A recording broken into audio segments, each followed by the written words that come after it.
Hey, my friends, we will be right back to the show. But I have a question for you. Are you struggling with the impact of childhood trauma? Well, know that you're not alone.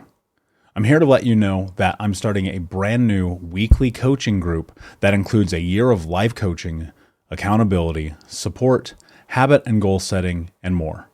I'm starting a waitlist for the group right now, and I'm only taking a handful of people.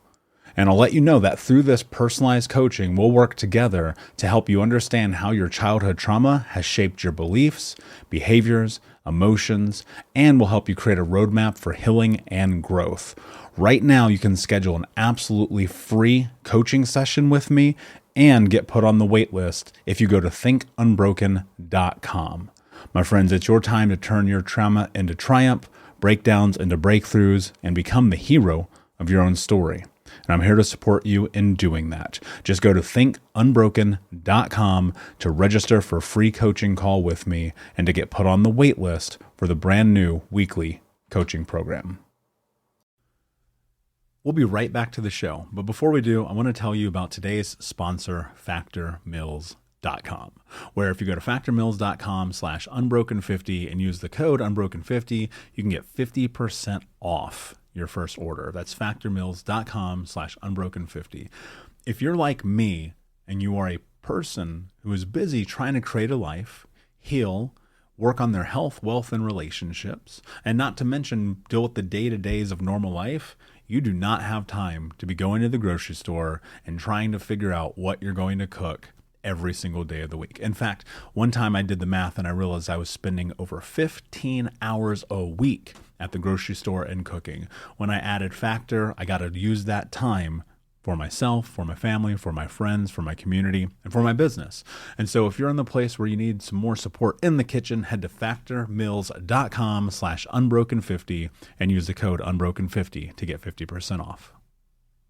Doctors take Field of Greens for their own health. Here's Dr. Ryan Green to explain. We're like you, too much fast food and not enough exercise. That's why I take Field of Greens. The fruits and vegetables in Field of Greens support my heart, lungs, kidneys, and metabolism for weight loss. And Field of Greens promises your doctor will notice your improved health or your money back. Get 15% off with promo code HEALTH at fieldofgreens.com. That's promo code HEALTH at fieldofgreens.com. Product is not intended to diagnose, treat, cure, or prevent any disease. Hey, my friends, we will be right back to the show. But I have a question for you. Are you struggling with the impact of childhood trauma? Well, know that you're not alone. I'm here to let you know that I'm starting a brand new weekly coaching group that includes a year of life coaching, accountability, support, habit and goal setting, and more. I'm starting a waitlist for the group right now, and I'm only taking a handful of people. And I'll let you know that through this personalized coaching, we'll work together to help you understand how your childhood trauma has shaped your beliefs, behaviors, emotions, and will help you create a roadmap for healing and growth. Right now, you can schedule an absolutely free coaching session with me and get put on the wait list if you go to thinkunbroken.com. My friends, it's your time to turn your trauma into triumph, breakdowns into breakthroughs, and become the hero of your own story. And I'm here to support you in doing that. Just go to thinkunbroken.com to register for a free coaching call with me and to get put on the wait list for the brand new weekly coaching program. Have you ever felt like you've been labeled and diagnosed as something, even though you don't think it's true, but maybe you have some symptoms of it? What's up, Unbroken Nation? Hope that you're doing well. I'm very excited for today's episode with my guest, Avigail Gimpel, who is the author of Hyper Healing, the Empowered Parent's Complete Guide to Raising a Healthy Child with ADHD Symptoms. I wanted to have Avigail on this podcast because growing up, so many people labeled me, and I'm sure many of you have experienced this, with ADHD, with being hyper, with being the bad kid, with being the kid who can't pay attention. And for many of you, because I know Unbroken Nation, you have children, many of you have reached out to me. I've had a ton of you ask me over the years if I could have somebody on to have this conversation. And so I'm thrilled to finally be able to do it as Avigail and I talk about and dive into what ADHD really is, how to navigate it, how to combat it as a parent, how to deal with behavioral behavioral issues with your children, discipline, conversation, empathy, the list goes on and on. This is just a really incredible conversation. And her book is phenomenal. It's called Hyper Healing. It's available on Amazon. You can check her out at hyperhealing.org. And we're going to go deep about ADHD, the symptoms, gut health, the whole nine. This is going to be a really informative and powerful episode if you have or are a parent trying to figure out how to navigate this. That said, before we dive in, please make sure you check out our Discord, thinkunbroken.com/Discord, for community coaching, to be a part of the Unbroken Nation at a deeper level, and to ultimately come together so we can start to end generational trauma. That's thinkunbroken.com/Discord. And without further ado, my friends, let's get into the show. Hey, what's up, Unbroken Nation? Welcome to the Think Unbroken podcast. I'm your host, Michael Unbroken, and this podcast is about helping trauma survivors let go of the past, overcome their fear, discover their identity, become the hero of their own story, and ultimately to be unbroken. Our goal in company is to bring on guests and experts in the fields of mental, physical, and psychological health to help you overcome the past, to take back your power. And in this podcast, we are unedited and unfiltered, and we're going to give it to you real so that you can start to create massive change in your life. If you're curious about learning more outside the podcast, you can get a free copy of my book, Think Unbroken, at book.thinkunbroken.com. That's book.thinkunbroken.com, where you can get a copy of my #1 best-selling book, Think Unbroken: Understanding and Overcoming Childhood Trauma. The most important thing that you can ever do, my friends, is show up for yourself, and that's where you are today. And I appreciate you. I have massive gratitude for you. And without further ado, let's get into the show. We'll be right back to the show, but before we do, I'm going to take a moment and tell you about my new book, Unbroken Man, a man's guide to being the hero of their own story. I sat down a few months ago and realized that there are so many men in the world that need guidance, that need support, that need to learn about trauma, removing themselves from toxic masculinity, breaking down the barriers to vulnerability, getting unstuck, and ultimately learning the tools to become the hero of their own story. Unbroken Man is available for pre-order right now if you go to men.thinkunbroken.com, where you'll also get access to over $1,000 in bonuses, including the 6-week in-depth trauma healing coaching app, which you'll get instant access to. I created Unbroken Man to be accessible to everyone around the world, but it is written for men from the guise of a man, and I hope that you will find it to be a practical tool on your healing journey in the same way that thousands of men around the world have. So check out men.thinkunbroken.com to pre-order, and until next time, be unbroken. Hey, what's up, Unbroken Nation? Hope that you're doing well wherever you are in the world today. Very excited to be back with you with another episode with my guest, Avigail Gimpel, who is the author of Hyper Healing, the Empowered Parent's Complete Guide to Raising a Healthy Child with ADHD Symptoms. Avigail, my friend, welcome to the show. How are you today? Oh, I'm great. I've been really looking forward to this interview. Thank you for having me on. Yeah, it's my pleasure. The honor is all mine. I've been looking forward to having this chat with you for quite a while. So for those who do not know you, tell us a little bit about your backstory and how you got to where you are today. Absolutely. So first I want to start with my most important role, which is that I am a mom of 6 amazing kids. And to back up a little bit, I'm from New York and living abroad right now, expat. And I'll start at the beginning where actually as a little kid, I would definitely today be diagnosed as ADHD, but I'm decidedly not ADHD. And you have my book in front of you, so you know that a person could sit and write such a dense book of 400 pages is definitely someone who could focus for quite some time. But I didn't do my homework. I really didn't do very much of anything, actually. And when I look back at that and I wonder what was going on back then, it was really an overcrowded brain. I was not able to focus because there was a lot going on in the background. I did not have the support and security that I needed. My parents were breaking up. I have myself, you think I have a big family, but I have 7 siblings. So there were a lot of us in a very, very noisy, big household with the unstable parent situation and all sorts of other stuff going on. And therefore, while my teachers were expecting me to sit and study, there was no way. My brain could not absorb that. And I'm grateful that I wasn't born today, because I would definitely have been diagnosed as ADHD and put on medication, which would have made me a lot quieter and perhaps more studious, but certainly would not have addressed the trauma I was going through as a young child. And so when I look back at that, and certainly when my kids were starting to be diagnosed with ADHD, I said, 1 second, I would have been diagnosed with ADHD, but I'm not someone with ADHD today. What's going on here? There must be, because we get a very kind of simplistic description of what ADHD is. It's some kind of neurological condition. And I started questioning it when I'm seeing my kids, and I'm saying, and my students, I'm a special education teacher as well. And I'm looking at my students and I'm saying, really, all these kids have disordered brains, or are we missing something? Are we not seeing their backstory? We're not seeing the challenges that they're going through. And what I realized was that ADHD really is a clash between a healthy person and their environment. That doesn't mean the environment is necessarily to blame, but we certainly have to look at that. So when I realized that, I went into special education and started really developing programs for my students.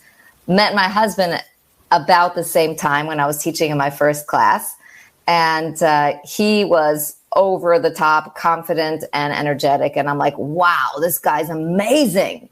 And then I realized that he was very similar to the students that I was crazy about, those kids that loved everything, were interested in everything, but couldn't sit for half a second. So he definitely passed that on to our children. And we've had definitely a very ADHD marriage. We just had this week our 24th anniversary. And thank God, I'm very grateful for 24 beautiful years. And so when I look back at it, we moved to a foreign country twice with our kids, went all over the place. Just this week, we took a vacation with our kids, and we started in southern Israel, and we ended up in the sunbathing and scuba diving. And we ended our week in northern Israel skiing. So that's just us. And we love it that way. And I've definitely spent the last 20 plus years really trying to advocate and help children and families that are dealing with ADHD. That's powerful. And as I read through the book, I was thinking so much to myself, when I was growing up, I would have fully been classified as that, violent child, ADHD child, like destructive child, like all of those things. And so much of it does have to do with your household. But I think also a lot of it has to do with I just hated why am I sitting in this classroom right now? That was the thing that I always came to. And, when we were doing creative things, when we were in recess, when we were doing anything but sitting and learning, I was good, but you put me in front of a book. I did no homework in school. Obviously, many people on this show know my story. I never graduated high school. They just gave me the diploma, we're done with you. And I just can't help but think, how many times doctors tried to put me on medication. And this was in the late 80s, early 90s. And honestly, I would just throw it away. I used to get in so much trouble. But I was like, I'm not taking this. This is crazy to me. One of the things that really stuck out to me about the title of your book is you labeled it ADHD symptoms. And I think so often people look at this as a mental disorder. So what I think would be very practical to start this conversation with is twofold. One, can you define ADHD? And two, can we look at the symptoms as opposed to this being a disorder? Excellent question. I love that, because it really puts into focus for anyone who's listening that we really have to drill down and see what's going on with the kid. ADHD is a list of symptoms. Real symptoms definitely exist. The kid is struggling. The kid's having a hard time. And these symptoms are caused by many different things, which is why I said before it's extremely simplistic. So in my case, not being able to focus was coming from stress at home. And the minute I was able to work that out, my focus came back into order, and I was able to get going and really rise to the top of my class. I was actually SW valedictorian in graduate school. It took a long time to get there. But what we're seeing with kids with ADHD symptoms is difficult symptoms. And what we're not doing is asking the question, why? Why is this child struggling? And there are so many different reasons why a child's struggling. And when I listen to your story, I say to myself, wow, I would have said about you that sounds like an instant gratification personality, because that's a person who's interested in being active. Things and everything around him is draws him in. He likes to build things, create things, and all that. But they're sticking him into a box he doesn't fit in. Of course, usually ADHD comes with multiple causes. It could be trauma plus a instant gratification personality. We can throw into that screen addiction or other addictions, which are crushing to kids. And we have lack of nature, lack of movement and exercise, which is really bad. And another big one that I see all the time, especially with younger kids, is a gut dysbiosis. So the kids are just not physically healthy. They're not doing well physically. You see running noses and bad skin and headaches, stomach aches, asthma, allergies, autoimmune conditions. And instead of saying, well, maybe what's going on is physiological, we're saying, oh, he has asthma and a comorbid ADHD. Well, what came first and what's causing what? And that's something that we're not asking the questions of. So when we look at the DSM-5, the diagnostic manual, we just looking at a checklist, and it's kind of like odd to me. And as a mom, when my oldest was diagnosed, I said, well, how did you diagnose her? Well, you see, you filled out this checklist, and the teacher filled out this checklist, and therefore she's got ADHD, which is a neurological condition. And where'd you get the checklist from? And what does that mean? What does that mean to us? It means that we're seeing external symptoms, but shall we ask why she's having these external symptoms? This is a kid who moved to 3 different countries. She's trilingual at the time that she was diagnosed, reading and writing in 3 different languages. Maybe we want to look at her background and see what else might be going on along the way. So the symptoms are real. And what I think is hurting children the most is that we never ask the question why. And that's a real shame.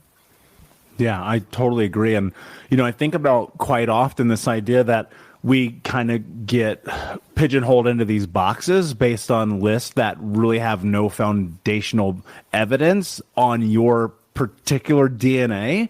And, I think about the idea that doctors particularly, and I'm not trying to throw doctors under the bus here, I promise, but, you're in this situation where maybe you're ill or you're sick or something's wrong, and they go, oh, it's in your family, it's in your DNA, it's in your genes. Right. And I'm like, well, what gene is it?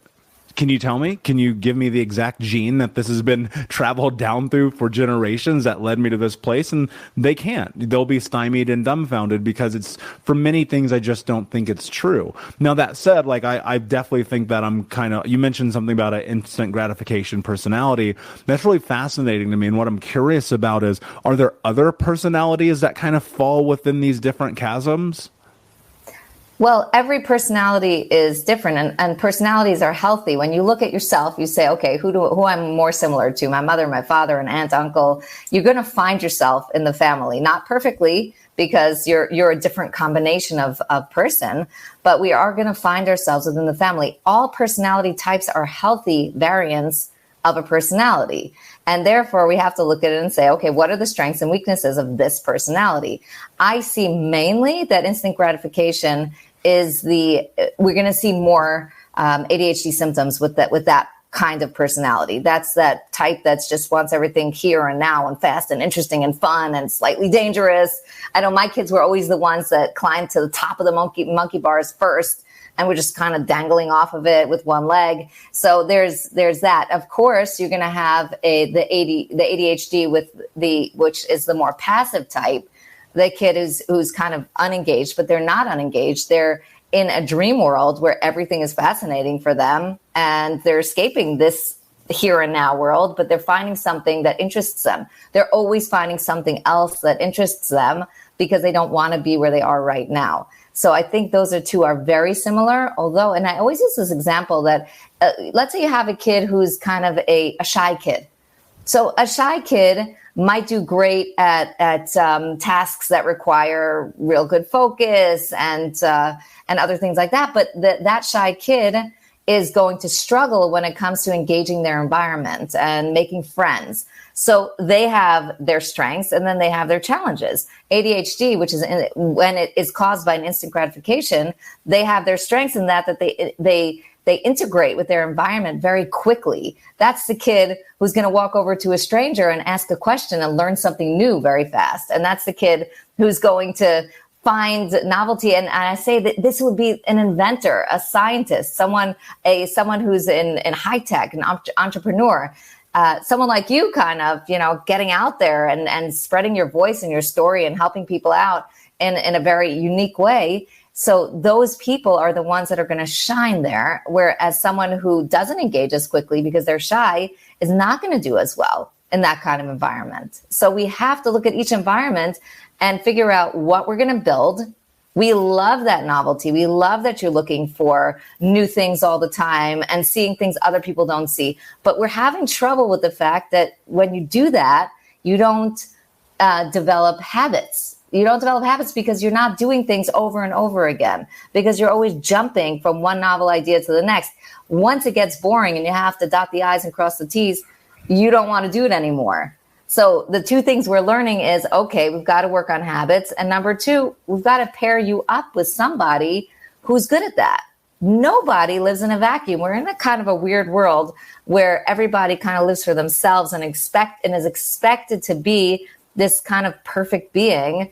But that's not the way we're meant to live. We're meant to live in community, where one person has a strength in getting out to the forest and finding the food, and the other person has a strength in organizing it when that person brings it home. Now, obviously, I'm going back a couple of generations here, but that's an example for what we would talk about, that we are meant to work together. So one kid's an accountant and the other kid's an entrepreneur. Let's put them together. They're going to make a great team. Yeah, 100%. And one of the most difficult things that I've had in my journey was being habitual about things and not having this like squirrel brain where it's like, no, all the time, And in that, it was incredibly difficult because I had to effectively like retrain my brain. And one of the things I often think about is like, as a kid, like I wanted to be successful. And as an adult, I want to be successful as defined by me, obviously, and what that means in my life. And I think people look at children like me who are just not flourishing. They're not able to keep up with the other kids, especially on schoolwork. I had straight F's, like fine, whatever. Why is it that we aren't seeking the why?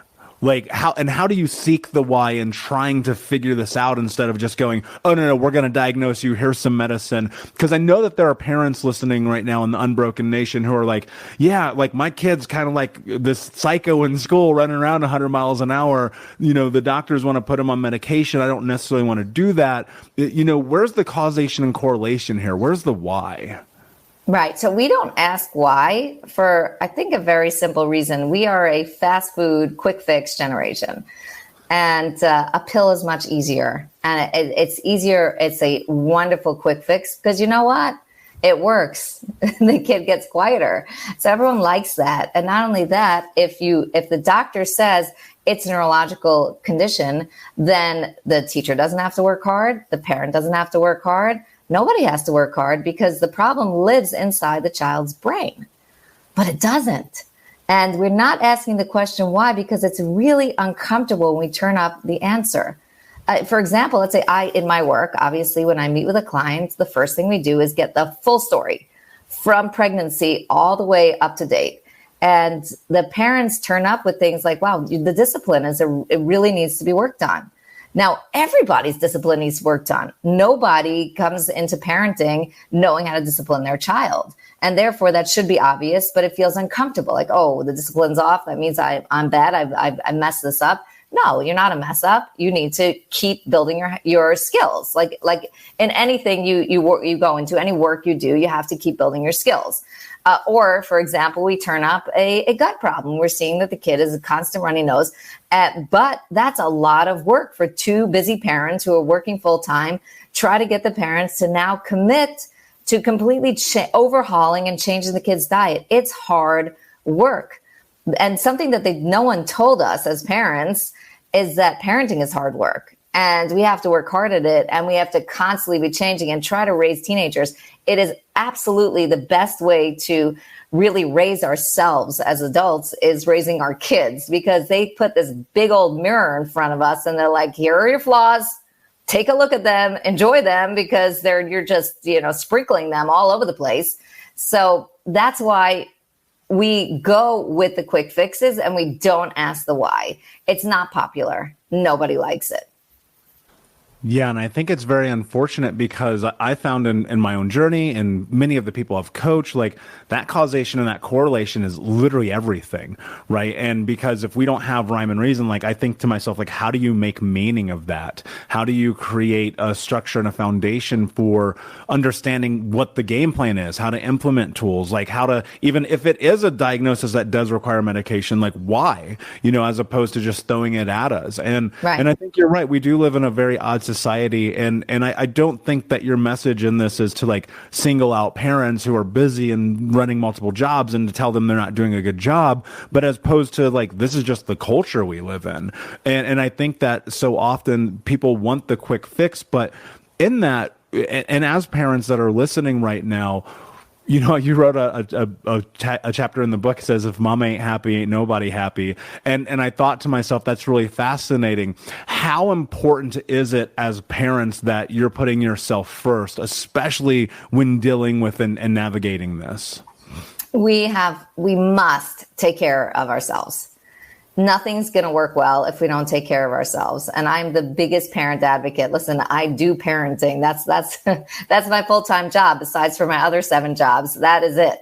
And nothing's more important to me than making sure that, I just took a week off because my son is in the military, of course, a combat soldier, just to give his mother white hairs and as many wrinkles as possible. So I just said, okay, kids, we're going on vacation because he had the week off, and it's so important to me that the family be together and really spend that quality time. If we don't get ourselves in order first, moms and dads, then everyone's going to suffer, starting with us.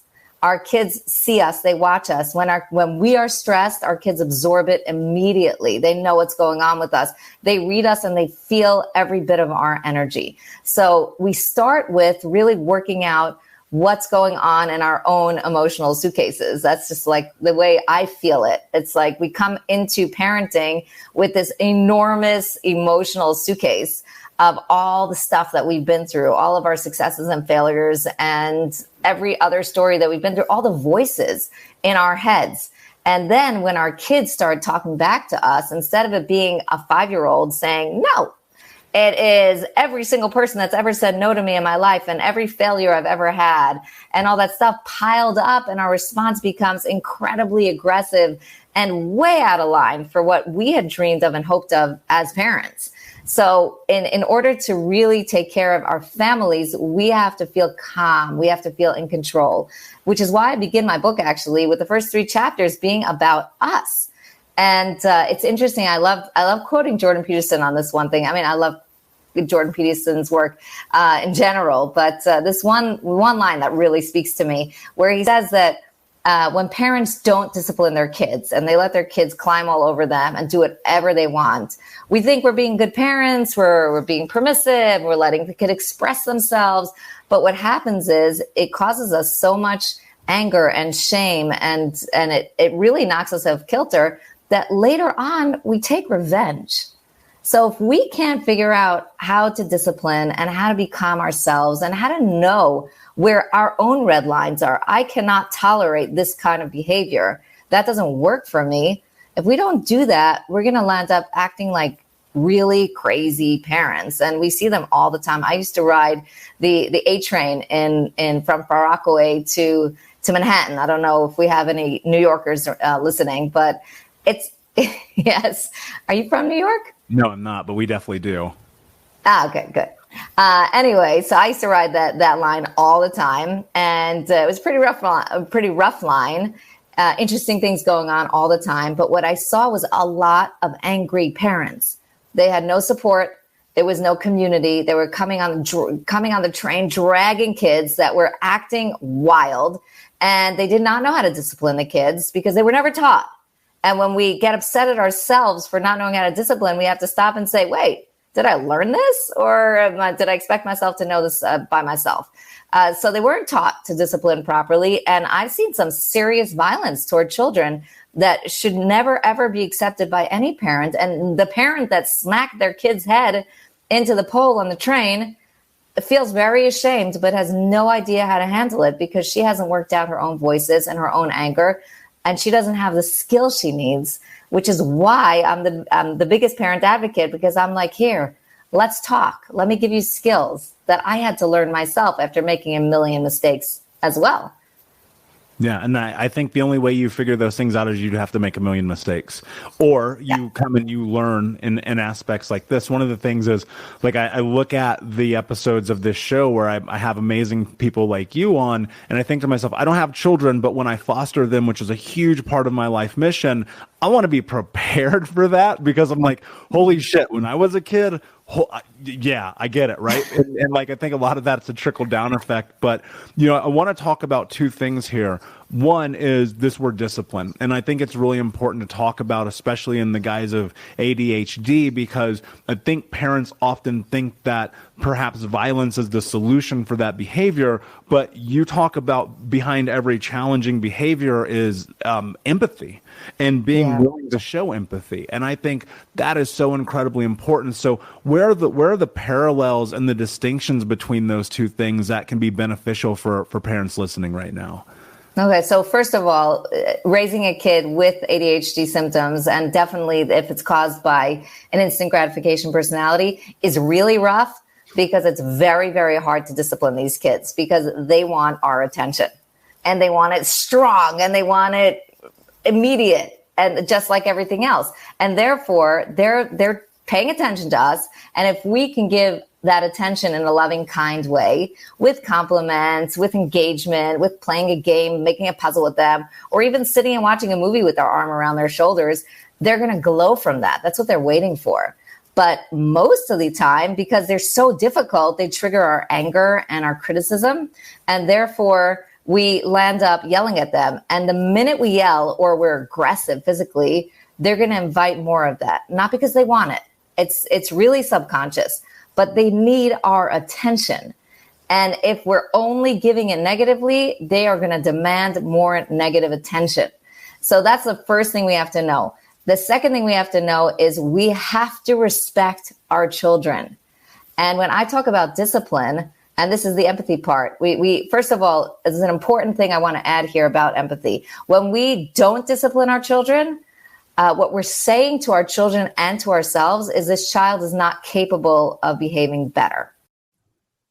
We'll be right back, but I wanted to take a quick moment to tell you about the Think Unbroken 6-week trauma healing coaching program. If you go to coaching.thinkunbroken.com, that's coaching.thinkunbroken.com, you can sign up for the 6-week daily Think Unbroken trauma healing coaching program. In this program, we're going to go over the 6 principles of healing trauma, adaptation, understanding the impacts of trauma, how to become the hero of your own story, what to do next, and ultimately what it means to be unbroken. For more information about this 6-week coaching program, which you can download as an app on your phone and take with you everywhere, no matter where you are in the world, it's interactive. It's built about giving you practical tools that you can use in real time.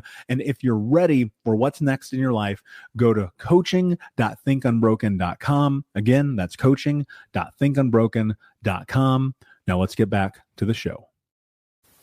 And that message to our child is, this is it. This is all I expect of you. I expect of you to be tantruming out in the supermarket. I expect you to not listen to me when I talk to you, and to throw your stuff all over the place and never clean your room. That's what I expect of you.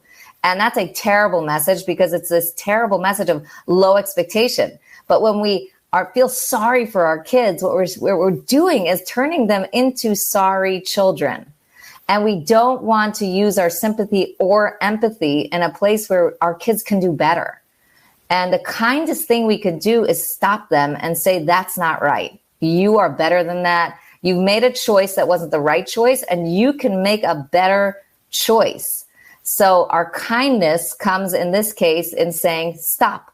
And how do we say stop? We say, first of all, we don't yell, we don't raise our hand, because that will make the child behave badly again. What we do is very calmly, we give them either community service, something small, and often the kid and parents are listening and saying, yeah, my kid's not doing community service. Like he just like spilled the cereal all over the floor. And now I'm going to tell him to clean it up and then go organize a drawer. That's cute, but that's not happening. So the second choice, and they'd be right, but since we're trying to be as respectful as possible, we want to give the child a choice to do an action that what I say is brings light back to the house. You've made a mistake.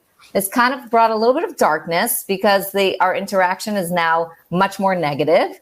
So you bring light back to the house. It's kind of like paying for a speeding ticket. Like there's no real connection between the ticket, the speeding and the ticket, but you are, it's kind of like goes into the taxes and then therefore the state has more money. Okay, so it's uncomfortable. You had to pay, but you got to do something. You did something about it and now you're clear. You're in the clear. Of course, with the speeding ticket, you get points. So it's not an exact parallel, but in this case, we're saying that the child has done something wrong. They can do better. We believe in them. We have faith.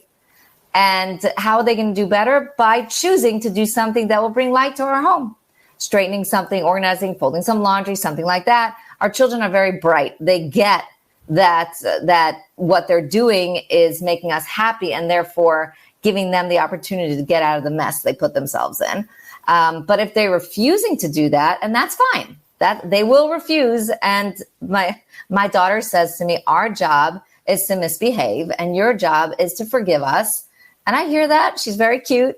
And but the second step is taking away some kind of item of privilege for a short amount of time. We are always basing it on respect. We're not trying to cause our child pain and suffering. We're trying to bring him back from where he is. He made a bad choice. Now make a good choice. You didn't want to do community service. No problem. You are loved and respected. You are now going to lose the game you were playing on or your laptop or whatever it is, your iPad for half an hour, and then you're going to get it back. Now the child's going to tantrum and get very upset, and that's also okay. That's part of childhood. He's trying to defend his right to misbehave. So then we up the punishment just a bit, another 5 minutes, and we walk away, and the child will work it out. But we have to know the empathy part is understanding. The other part of empathy is understanding that the child's misbehaving because there's some kind of emotional trigger. Something's bothering the child, and therefore he's either looking for attention or can't really right now figure out how to do the right thing. So besides for punishment, we also have to have a communication with the child. What's going on with you? What's bothering you? Let's talk. And that's the next step. If we keep seeing that the same behaviors repeat themselves, we don't ignore that. We don't keep resorting to punishment because it's not working. The punishment is just kind of a red line saying, I trust you, I have faith in you. And what's amazing about punishment is that when a child has been punished, first of all, we don't mention it again. He is now fully forgiven and we've moved on. And that's super important for parents. Don't keep reminding your kids, and yesterday you did this and that. That doesn't matter. He's already been forgiven for that. But we also, what we're giving them is space to grow, space to make choices, space to tell us what's going on with them. So if we keep on punishing, then we're missing something. So take a deep breath and say, what am I missing here? Again, we're asking the why question. Why does this behavior continuing? Not because my child's disabled and has ADHD, but rather because something is bothering this kid and we need to find out.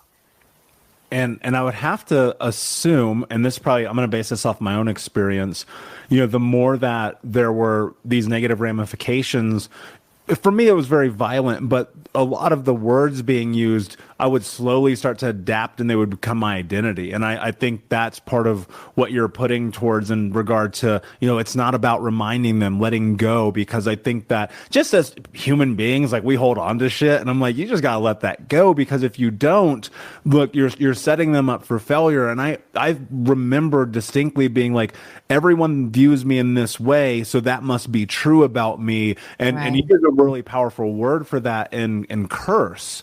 And what I want to want to talk about here is like, how do you change that inner voice and move it from a child being and thinking like, oh, I'm cursed, and how do you have that symbiosis of a relationship around that nomenclature with parents and children, so you don't end up doing what happened to me and that became my identity? Yeah. Oh my God. That happens to all of us. And when I talked before about the voices, those voices in our heads are those curses, the way we were defined as kids. And I had a nickname growing up. It was beautiful. I was called Mouth. So Mouth, which is really funny because I'm a public speaker now. But as a little kid, what it really means is big mouth. And so that starts making you feel a little bit self-conscious when you're speaking. Oh, I'm the big mouth, or I'm the person who doesn't get things done on time and in an orderly way. All the curses that we give our kids. First of all, as parents, we have to stop putting our kids in boxes. When we talk about compliments, we talk about complimenting not the natural gifts our kids have. You're smart, you're beautiful, you're talented, but rather, what are they doing with it?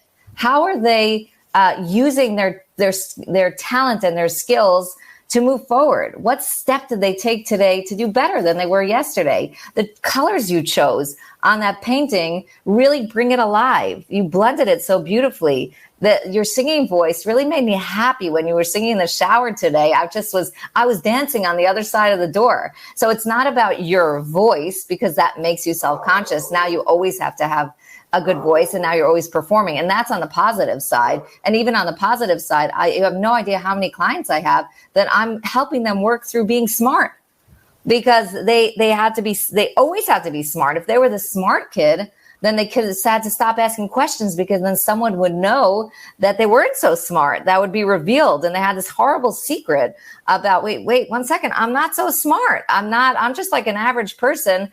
And someone's going to find out that I'm not this brilliant kid at the top of my class all the time. So that's on the positive side, how damaging that is. But think about it on the negative side. You're lazy, you're stupid, you're good for nothing, you always cause problems in this house. Mouth, all that stuff definitely gets into our big giant suitcase of emotional stress that we carry on into our adulthood, like you were referring to. And there are ways to get out of that. First of all, as parents, we have to stop doing that so that we don't imprint that onto our children. Also for teachers and anyone who deals with children, or even coworkers or spouses, we have to stop calling people names of any sort, positive and negative. But as adults, we have to redefine ourselves, and we have to stop and say, really? Am I Mouth? Am I stupid? Am I lazy? Is that me? And we have to redefine ourselves, because that really closes us in and puts us in this kind of fixed mentality. I must be this. And what happens to us is that it's like a prophecy. If I'm that lazy person, then I need to be that lazy person all the time. And I need to kind of prove that I'm that lazy person. So that's terrible. So we have to kind of redefine ourselves and then put ourselves in a process mentality where we're moving forward all the time. I don't have to be anything. I have to make choices today to be my best. And what I've found to be the most powerful way to really get ourselves out of those curses is to have gratitude. Gratitude for now and here and what's happening in my life this second. What are my gifts? What is God bestowing on me today that is so wonderful? What did I do today that made myself stronger, that made my home better? What choices? So it's about moving forward, choices, and the blessings that we have. And if we start our day with a blessing and we end our day with, what did I do well? Then slowly we start to shrink those horrible curses and move into our better selves. And so much of that feels like ending generational trauma, because I think that unfortunately so much of that is the continuation of the experiences that we had, because we live entirely based off of learned experiences, which help identify and create who we are. And it's not until you bring attention to it that you can shift that. And I think that's so incredibly powerful. You know, I recall all of these terrible things my stepfather used to call me, and in some weird way they actually came to fruition. And so I'm right here with you. I mean, we've got to be positive, we have to be encouraging, we have to be able to give kids the right tools and the right nomenclatures about who they are to give them the ability to be successful, so that, you know, years down the road we're breaking this generational trauma.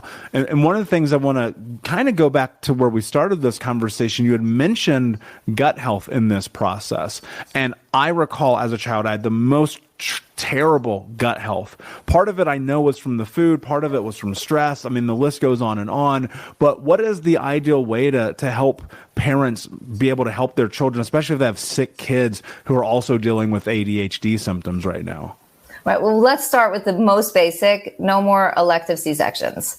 Because C-section, natural birth is where we actually seed the gut. It's the mom's first gift to her child, is a natural birth where the child absorbs the gut microbes from mom. So we have to I understand that C-sections save lives, but if we're choosing it, then let's choose health for our children and less about the convenience of setting a date for birth. The second thing is the best way to really get a healthy gut is by eating tons of different colored fruits and vegetables and trying to avoid antibiotics as much as possible. Of course, if a child needs antibiotics, again, life-saving. But in many cases, as a matter of fact, there was a study in England that said that 50% of the times that kids took antibiotics, they didn't need it, but the doctor was just trying to give the mother something to do. So we have to kind of back off a little bit and wait and see if the child really needs antibiotics, because that's a real gut killer, while it is very powerful and helpful to us. So I had my first pediatrician when my oldest, who's 23, was a baby. He said, listen, this is the rule. Don't come to the doctor until your child's been sick for at least 2 days, because in most cases, children have very resilient bodies and they could bounce back. And the body will resolve whatever it is that's going on. After 2 days, go and do what you got to do. Food coloring is awful for the gut, and because it does the same damage as antibiotics, but what it doesn't do is save your life and make you well. So those are things that we want to really stay away from: food coloring, preservatives, and we want to move toward healthy and natural. Basically, the rule is the food has to look as close as possible to the way it looked in nature. So cook and bake, that's fine, but you want the food to not look so completely far away from what it originally grew as that you can't identify it as food anymore. That's a basic thing. But let's say the kid now already has an injured gut. I have 2 children with celiac, so they already had injured gut. And what we're doing there is we're clearing the gut, we're bringing it back to health. And this I've done with many, many clients over the years, and the results are unbelievable. Again, hard work for the parents, like I mentioned before, but this is something that has to be done if we want to get our kids back focused. So I take out gluten, dairy, and try to reduce sugar as much as possible. I add omega-3 as well as probiotics, and I try to stay as close to vegan as possible at the beginning. My kids with celiac, what I did last summer is we put actually the whole family onto a raw vegan diet for 2 months. And amazing things happened. First of all, they got their celiac number down to 0, meaning they had completely healed their gut, which there's no feeling better for a mom than knowing that finally their kid really is healthy. But then my oldest daughter, who had terrible period cramps, the cramps went away and everyone's faces cleared up. And good things happened all around. And what was really nice is that then the kids had a much, much better school year because they were way more focused. Even with the Zoom school and all the craziness that's been going on the last 2 years, they were able to focus much better because our gut is our second brain. And all of the neurotransmitters that doctors talk about connected with ADHD, like dopamine, those are actually formed in our gut. So if our gut is in good shape, then our brain's going to be working really, really nicely. I also had a pretty messed up gut as a little kid. I was not, nursing moms, please do that.